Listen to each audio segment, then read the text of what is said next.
C'est alors qu'une voix s'élève, une voix rude, âpre, celle d'un jeune prophète. Il s'appelle Simon Kimbangu. Il est né dans une région du Bas-Congo. C'est là qu'il a été baptisé par des pasteurs protestants.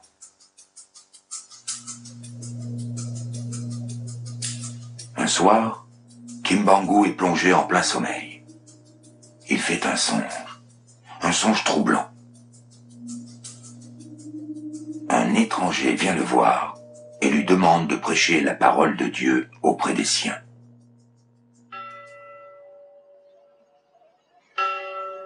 Pour l'écouter, des milliers de gens abandonnent les usines, les champs, les écoles et les églises.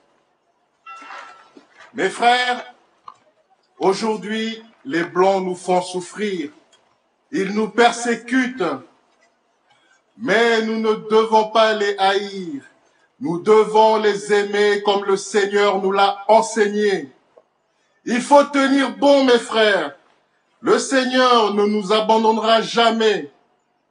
Un jour viendra, fixé par le Seigneur, où toutes nos épreuves prendront fin. Ce jour-là, les Blancs deviendront les Noirs, et les Noirs deviendront les Blancs. Quand me sont parvenus les premiers échos de l'action du prophète Kimbangu, j'ai rapidement compris que nous nous trouvions en face d'un messianisme dangereux. Il fallait que les autorités réagissent. C'est ce qu'elles vont faire. Et rapidement. Simon Kimbangu est arrêté et traduit devant un conseil de guerre. Le procès dure 3 jours. Kimbangu n'a pas eu droit à un avocat. Pendant l'une des séances, il est aspergé d'eau froide et fouetté. Kimbangu, reconnaissez-vous avoir incité la population à la révolte contre les Blancs? Je n'ai fait que prêcher l'évangile de Jésus-Christ tel que les Blancs me l'ont enseigné. Le gouvernement ne les a pas arrêtés pour autant. Vous avez bien dit que les Blancs deviendraient Noirs et les Noirs deviendraient Blancs. Cela veut dire qu'un jour, nous serons les maîtres chez nous comme les Blancs le sont chez eux. Vous vous prenez pour le prophète, monsieur Kimbangu?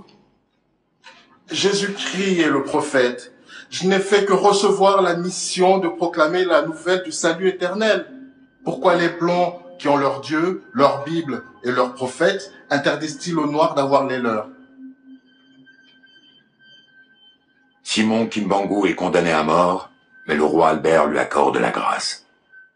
Il est incarcéré à la prison d'Élisabethville pour le restant de ses jours.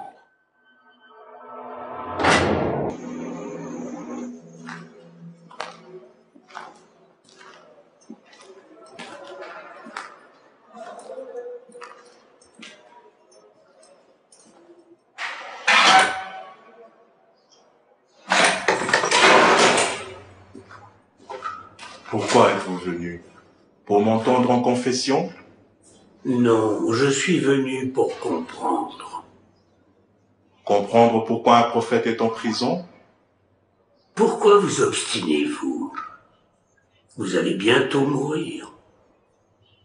Nous savons bien l'un et l'autre que les prophètes peuvent mourir, mais leur prophétie demeure.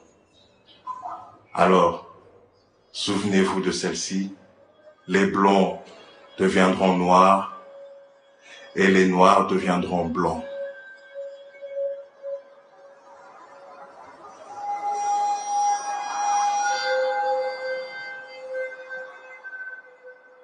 Simon Kimbangu mourra en prison en 1951, malgré plusieurs campagnes en faveur de son amnistie.